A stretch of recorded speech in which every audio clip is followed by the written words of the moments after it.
What is going on, guys? So today I'm pretty mad. Scratch that, I'm not mad. I'm extremely pissed because someone on the internet has a different opinion than me. I think that warrants doxing, harassment, and anything in between. I've been getting a few messages on Instagram to watch this video, and people genuinely want to know my opinion on this. So there's this YouTuber called Raymundo2112, and he made this video called YouTube Has a Slob Problem. And I'm actually in the thumbnail, which is quite surprising because, I mean, I'm here right next to the greats such as Moon and Nick Avocado.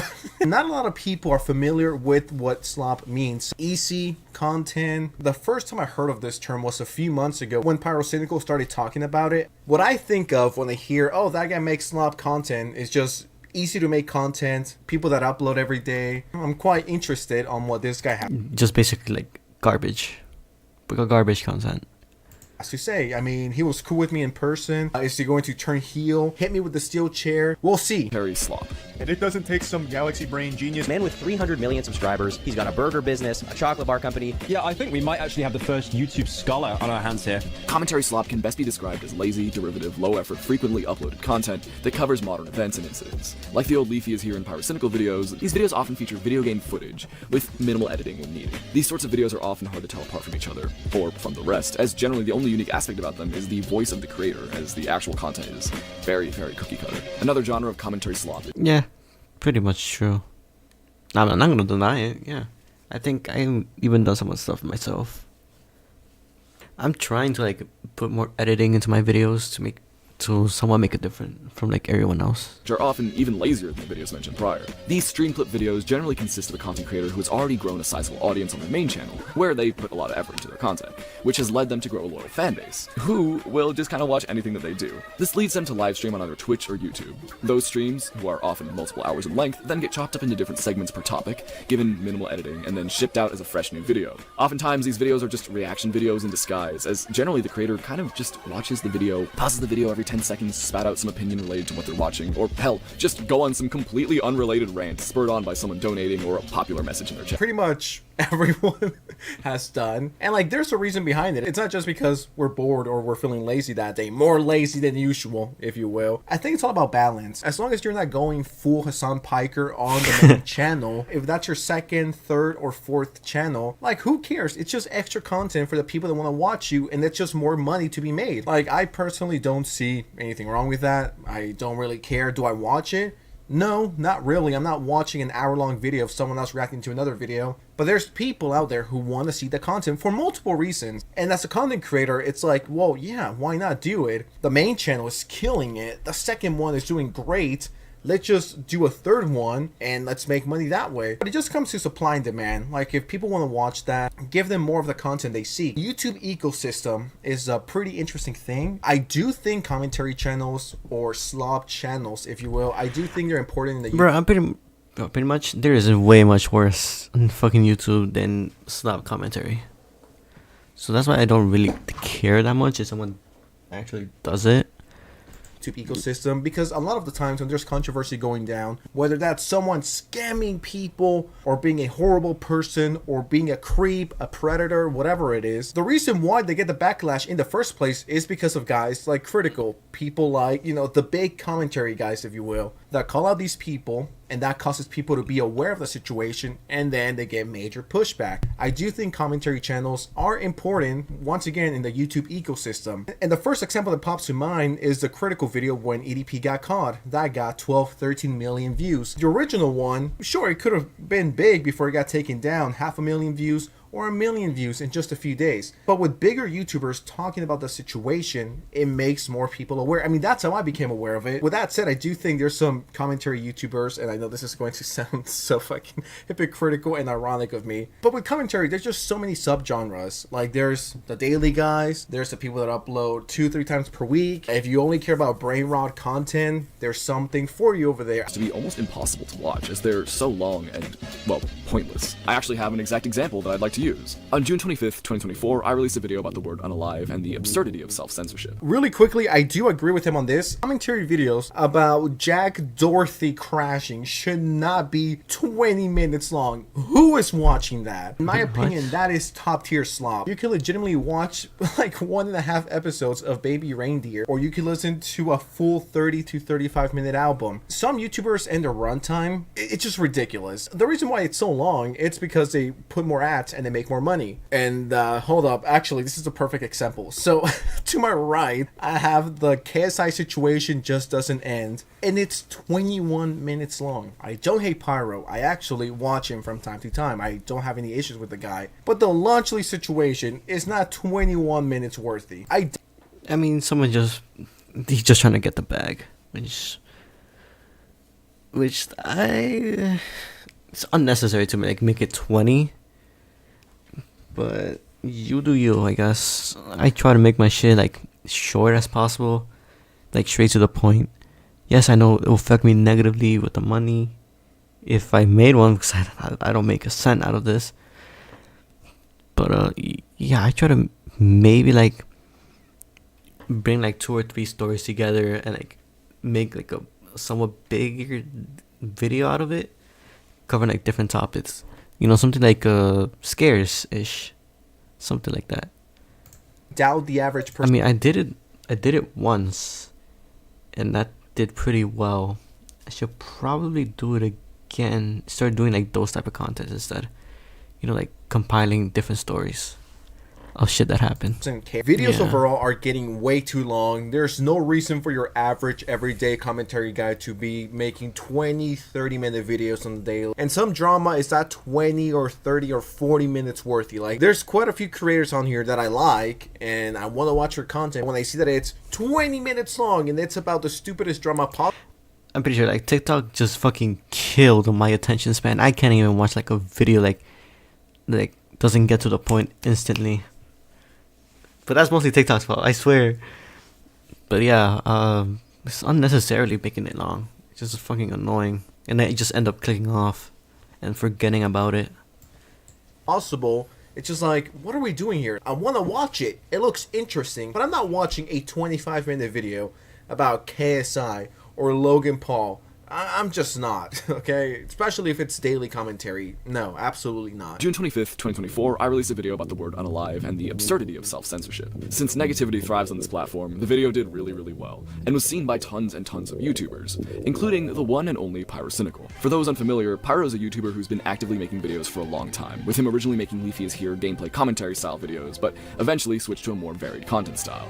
This content strategy is basically what has won YouTube in recent times. However, my personal experience comes in when Pyro made a reaction video to my Unalive video, titled TikTok is Changing Our Language. This is an hour 38-minute stream clip what of the him watching fuck? my video, which is only... Nah, that's fucking crazy. 1 hour? Bro, that could not be me. Just kidding, I did that once. But I regretted it and it kind of sucks, so I think I deleted it. If not, I probably should have. only 40 minutes long for context. Now, when I was alerted of this, I was beyond excited and I sat down with my friends to see what he would say about my video. And just to be clear, to preface my criticism, I don't want to come off as criticizing these creators as people, or their character in the slightest. This is just a critique of the content that they produce. That being said, this video was very hard to watch. Not in a way that it made me cringe or misrepresented myself, but hard to watch because there was so much rambling, so many distractions, and so little focus placed on the actual subject matter at hand. Which, again, his video is nearly an entire hour longer than the video that's being reacted to. However, most of this hour is just filled up with unrelated things, which is, again, why it's hard to watch. It was hard to follow, it was difficult. This sort of content is one of the more common types of slop that we see. Long YouTube videos of a creator just kind of sitting there and watching someone else's video, pausing every 10 to 15 seconds, commenting on something, and then... I mean, I think Pyro is definitely the... Yeah, who would do that? The guiltiest out of all of us.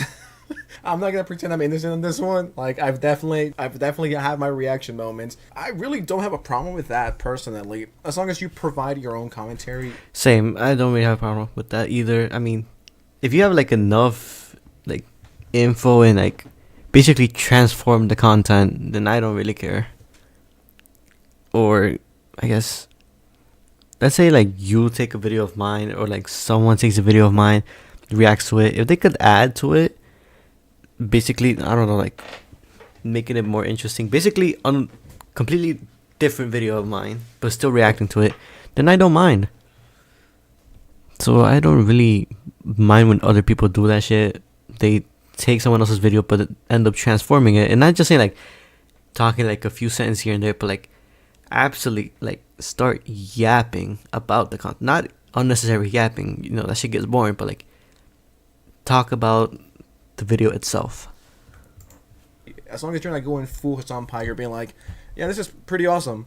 Anyways, so just keep it playing for like another 7 minutes while I go and eat very quickly. Personally, like when I react to a video, I always try to not go the Hassan Piker route where I'm just like standing there for like 5 minutes not saying anything. Once again, it goes back to, if that's what the people like, that's what they like. My rule of thumb is, as long as you don't go full Hassan Piker, go crazy. As a creator, it's not actually a bad thing to have a big YouTuber make some slop reaction videos to your content. YouTubers like Tov completely had their careers launched by Moist Critical having their videos be watched on stream, which is something that I would personally welcome with open arms. However, a lot of the time, these videos are almost always presented as if they aren't just glorified reaction videos with vague and interesting titles, and also really good thumbnails most of the time, making them seem like much more than they actually are. However, stream clip re-uploads aren't the only type of digital junk food consumed by the masses. One of the most successful genres are commentary drama channels. To make a brief distinction, there's a difference between commentary channels like Scott Kramer, Eddie Burback, or Danny Gonzalez. Creators like this are often regarded as commentary channels, but a different commentary from what we're discussing today. Yeah, I don't like any of them. That's just personal opinion. I don't like that type of commentary channels. Nothing against them. You know, I'm sure they're all lovely people, but I don't know who any of these are. Apart from Danny. I know by name, but I haven't watched his videos. I know his videos might be somewhat similar to like Jarvis. I do like his videos back in the day. I'm guessing they're somewhat similar like that. don't enjoy the content. I actually find it boring. But once again, that's just my opinion. I hope I don't get shot or doxxed or banned for saying that, or get canceled by Gen C. You're gonna Gen C me, bruh.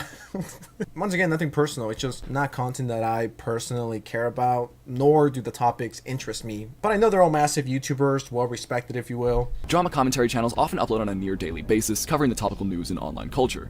They almost never cover anything other than controversy and scandal though, since mass audiences don't seem to care for stories regarding anything positive, right? These channels are often in a mad dash to be the first to cover something topical. Whether or not their information is correct, and also whether or not there's actually any additional information, they'll still cover the same topic over and over and over and over and over and over again until they can no longer profit from it. Pegasus. I mean, there was I think it was like update follow-ups. I don't know.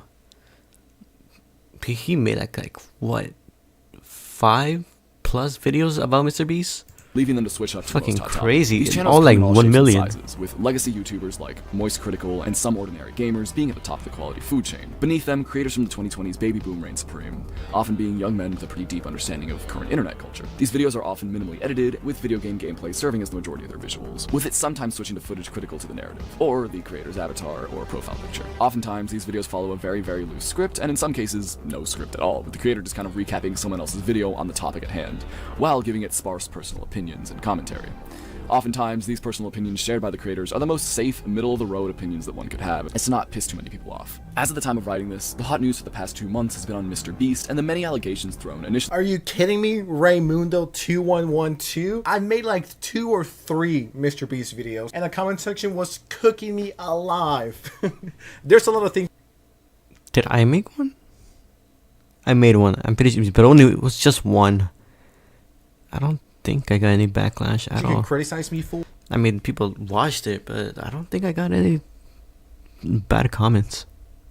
Being cringe, or any comments at all. But one thing that no one could criticize me for is having a safe thought or safe ideas or safe videos where I'm just a fence sitter. Nah. Like, I know he wasn't talking about me directly, but I just want to say that because this has been triggering me for the last few months, guys. Come on. I definitely do think YouTubers who just fence sit, I do think it's a problem. A classic example of this drama slot machine in full work is a YouTuber by the name of More Pegasus, which is a second channel right of there. the already successful Pegasus. Not the good Pegasus, that Pegasus. This person has uploaded over 13 videos that all roughly have the same 13. thumbnail, title, editing style, and are all just kind of the same thing. These videos got 1.3 million, 700k. 700k? Yeah, 700k. 2.6 mil. I can't see this one. 2.3 mil, 2.7 mil, 5.2 mil, insane numbers. So obviously 1.7 mil. Bro, he is fucking swimming in that money, bro. he continued to make more and more of these, and has likely made tens of thousands of dollars from these videos alone. Pegasus claims that he's not milking the situation. Rather, he was just covering every new situation as it arose, and that he's just operating as any news station would, making frequent uploads. However, Yeah, a lot of said updates on the stories were by no means worth making them incredible. Yes, people, I know YouTubers would do like a follow-up, but every time something like that happens, I just like wait for not even wait, because other people might get to it first and then make a video about it and then not get many views. So I guess why he would make multiple videos about Mr. Beast for like every little change, even though it's not important. But still, bro, 14, 15 videos? Damn, that's crazy. Incredibly long video on a topic that could have been like 5 minutes long, and 5 minutes is stretching it in a lot of cases. People have caught on to this guy and have given him a lot of criticism for milking this drama, but he continued to defend his content and claim that it's not slop, which, like, whatever, man. If I were in the same spot and I wasn't so pretentious about the videos I produce, I'd be doing the exact same thing, and I think the majority of the people would in this situation. It's more about just kind of admitting that you're milking something. It's fine, get that bag. It's job, it's money, it's your work. But I will never buy him saying that it's not being milked. However, Pegasus is nowhere near the only person doing this. YouTubers like Turkey Tom, Achito, Sensitive Society, Jamari, WestJet, Oompaville, and many, many, many others will take a fresh controversy, make Yeah, man. Tealjenz also. He's also been doing this stuff. Ignore that. Yeah, man. He's been making content too, man. Please subscribe. I know I haven't uploaded, but I promise I'll upload soon. Make multiple videos, always over 8 minutes long or more, of course, so they can make more profit from it, and then make a new video every time there's a new piece of information on the drama, no matter how small this new detail may be. You'd think that people wouldn't really watch this kind of content, since many of these people are just kind of saying the same thing as everybody else over and over again. But no, this kind of content is really, really successful, which is why there's truly so much of it. Not a bad argument, but the whole Mr. Beast situation and drama was extremely profitable, not only to me, but to a lot of other channels. And like Ray said, if he was in his situation, if you were Pegasus and you were getting 2 to 3 million views per video, who wouldn't do it? That's legit. Wait, how much did I get? I know it wasn't that much. I think I got like 1,000. Not even 1,000. I only got like 74 views, so it wasn't good for everyone. It's probably because I did like 2 or 3 days late. That's probably like thousands and thousands and thousands of dollars on the table. And if I had to put a number of it, Pegasus probably made between $50,000 to $60,000 in that month alone, if not more. So yeah, it's a no-brainer. Anyone would do it. Now you can think his coverage was trash and he got stuff wrong, but a lot of the criticism online was just, oh, he's milking it. He already made 2 videos about this. The thumbnails are an issue. It's like, who do you blame at that point? Do you blame Pegasus for playing the game right? Or do you blame YouTube for rewarding that type of content? And it's not even rewarding it. People legitimately want to see those videos. Hate the game, not the player. It all comes down to morals. Like, if I was Pegasus and every single Mr. Beast video that I made was getting 2 to 4 million views, would I do it? Absolutely. I would have made 20. I would have made 10 more than him. If Mr. Beast had a bad dream and he dreamed that Feastables was shutting down and I knew about that, I will make a video about that. If it was a guaranteed 1 million, who wouldn't? Same. Yeah, the slop thumbnails. Maybe I make the cut. Another form of this slop content that I've seen a lot is cartoon channels that make these AI-generated kind of recaps of episodes and things that happen in them, and they always use the same type of thumbnail. That being this incredibly bland white background with a character and then some text next to it. This is the first time I'm seeing this. What the fuck? So incredibly sick of this, and I see it everywhere. And the worst part is that it works. These videos have a ton of views, and that pains me. It's painful to see this, honestly. And I'm personally someone who is very subject to injury. I personally don't care about those thumbnails. I've actually never heard of this channel before. What Same. the fuck is this thumbnail? Maybe the slob has consumed my brain and I don't have taste anymore. I mean, they're fine. It's not like they're horrible. Like, I don't want to sound biased, but I do think it's time we get into the best part of the video. One of the main things that inspired me to make this video in the first place was the treatment of the recently discovered predator, Smart Schoolboy 9. For those who aren't aware, there was a Reddit thread discussing an odd ring. Oh god, I seen this motherfucker pop up on YouTube and on Twitter. I'm not Twitter. YouTube and on TikTok, and fuck, man, this shit creepy as fuck.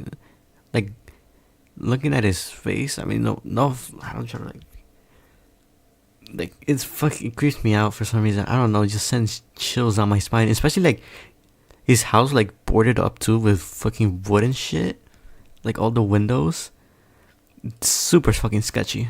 Of Instagram accounts that all seem to be owned by the same man. These accounts posted really odd imagery of seemingly AI-generated children. This individual was soon found, with his actions and posts clearly being that of his fetish, including lots of schoolboy imagery alongside go-go boots of all things.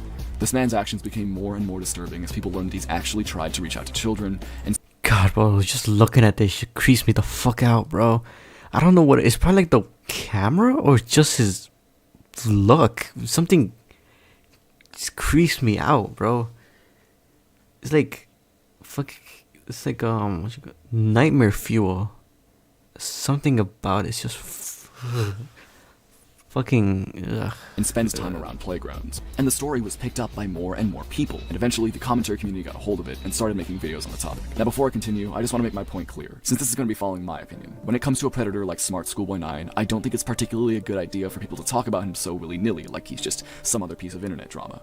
To me, this kind of normalizes the topic and makes it far less serious. Something that tends to happen a lot when an internet celebrity gets exposed for doing horrible things regarding children is an influx of memes that are made making fun of these people. One of the biggest examples being EDP445, a YouTuber who was trying to meet up with a young fan who in reality was predator hunters in disguise. When busted, EDP claimed that he was coming to pick up a cupcake that the girl offered. Given the hilarity of this statement, EDP and his actions became a meme, with picking up a cupcake kind of becoming slang for trying to meet with minors. From there, he was made fun of throughout the entire internet, with him still being referenced to this day. Yeah, I don't agree with him on this one. I've said multiple times, like, yeah, let's hope this guy doesn't get a cupcake, or this is a certified cupcake moment. We all know the cupcake jokes, and I personally don't care for it. We all know the disgusting stuff EDP has done. We all know the disgusting This is the first time I'm hearing about this cupcake joke. messages The fuck? he sent to what he thought was minor, Yeah. not once, but multiple times. We're all Nasty. aware of his disgusting, creepy actions. In my opinion, this does not take away, nor does this make me forget about what he did. I'm sure a lot of you guys are the same way. It's like, yeah, haha, you know, funny cupcake meme reference or whatever. But we all remember and we still know what he did. I guess taking power away from his actions or what he did, I don't really think so. I don't agree with that. Other things have happened recently with creators like Dr. Disrespect and Ava Chris Tyson. There were so many memes making fun of these people and their actions, which felt more fitting because a lot of these people are already internet celebrities and will actually see the memes that are making fun of them. However, it's a very different scenario to the Smart Schoolboy 9 thing. It's undeniable that his appearance is strange and unique, and to some maybe comedic, and to others maybe very off-putting. I also can't deny that some of the things that he's said and done can be kind of funny because of the absurdity of it all. But that doesn't mean it's okay to make light of it, in my opinion. I really feel as though we should take things like this seriously, because not doing that ultimately Yo, this feels shit dangerous. creepy, bro. However, if you couldn't tell, No by cap. means of so many people talking about this individual, so many memes have been made regarding this man. People have made videos of him in Minecraft. People have made videos of him kidnapping kids in Roblox. And hell, people are cosplaying this guy. This spreads him and his image further and further until now he's become almost just another piece of internet brain rot. Cosplaying as this guy is insane. Like, at that point, you might as well do blackface and disguise yourself as EDP. Like, in Minecraft, that's crazy. Is it funny? Yes. Is my sense of humor extremely immature, juvenile, and retarded? Absolutely. But do I think I mean, I don't find it funny. I just find it creepy. And at all that people like, you know, making light out of this. the memes about this guy take away or make people forget what he's actually done? No. And these were definitely made by, you know, teens. There's no way someone in their 40s is out here making these fucking memes. They don't have time, or they shouldn't have the time to be making this. So it's just teens being stupid, as we once were. And if you ask me, in my opinion, I don't see anything wrong with this. I think it's funny. I do think cosplaying as him goes a little too far, but I'm sure there's someone on the other side who's like, yeah, who cares? It's just opinions. This and the Roblox one, I had no idea existed, and I laughed a lot harder than I should have. That's crazy. Nah, I'm just Another creeped example out. of this that's not fully related to YouTube Slob is the insane amounts of jokes coming from young children regarding Diddy parties. Like, the fact that such an... Oh, is okay, becoming this one is insane. okay. This one is kind of funny. Mostly because me and my friends just joke about this shit. as John Pork and Kai Cenat is disturbing to me on a deep level, and I don't know why no one else is talking about it. Anyway, that's its own side tangent, and I won't waste your time with that. My point is, this weird trend of making videos on Smart Schoolboy 9 hasn't really led to anything other than mass awareness, which can definitely be argued as a good thing. However, we're still giving this horrible man tons of attention, which, judging by his post history, is part of what gets him off. So it's really, really disturbing and just feels overall off. As long as your title says something along the lines of the insert controversial figure situation is insert interesting adjective, and your thumbnail has the topic's face, slightly edited to look worse with a bright background and crazy drop shadows, and maybe even a black bar around their eyes with some text on it, you're set to go. It really honestly makes me kind of sad that this is all it takes anymore. YouTube success used to be a very, very difficult thing to achieve, and granted, it still absolutely is. But this meta is effective like nothing else. However, unlike the fidget spinner Among Us 3 AM Slob. Not really. I haven't even got like 100k. Mostly because I, not taking it seriously. Late 2010s, this content just feels kind of cynical. Once again, another thing that I disagree with here. In order to be a commentary channel, I do think, sadly, getting to 100,000 isn't that special anymore. Like, pretty much anyone with YouTube Shorts could make it, so it's not that big of a deal. But there's a reason why there's not a lot of big commentary channels in the first place. And by big, I mean 500,000 and up. Like, who could you name besides myself, Extremely Humble, Cheeto, Jamari, WestJet, Critical, Mudahar, Tom Dark, Atosi, Oompaville, Pyro Live. If it was that easy to make it, you would have 20, 30 people. And there's a reason why there's not more. And on top... Yeah, because, got a bit, I got nothing to say. Okay, yeah, I just shut up. Of that, if you have absolutely no personality and you're just bland, boring, and lame, you have to be in some way kind of talented enough to learn the algorithm, to know what works, to know what doesn't, whatever your unique trait is. If it was really that easy, anyone else could make it. Or your local guy who's working a 9-to-5 job, whose dream is to be a YouTuber, they would be making it if it was as easy, or at least a little. If it would have easy, I would have been like at least what 500k, like this in an instant. But it's not. It's a bit harder to grow as a commentary YouTuber, especially when you don't even have a face cam either, which makes it a bit more difficult. Something to offer that's different, whether that's the way you talk, maybe you're a bit edgier than the other ones and people like you because of that reason and they see you as an underdog, or because you get to the drama first, or because your gameplay changes every video, or because whatever it is, you have to have a little something. That's just me though. That's just what I think. I don't think it's easy to make it on YouTube. I thought the video was fine. I think this... You need something that differentiates you from everyone else. Your little quirk that makes you special. God, that was fucking corny to say. Videos going to end careers and make people triggered. No, not really. I hope not. Some things I don't agree with and some I do. Shocker. But anyways, what do you guys think? I genuinely want to know your thoughts. This was a longer video than usual. Hopefully I don't get bullied for making slop. Shit, I'm a hypocrite. Subscribe, like, share, and appreciate you all. Yeah, I mean, shit, I didn't know I was gonna watch the whole shit, but yeah, subscribe to Sensitive Society, and more importantly, subscribe to me so I could be, subscribe so I could be part of the big three. No, that doesn't sound right. Subscribe to me to, be part of the big YouTubers. What am I even saying? Just subscribe.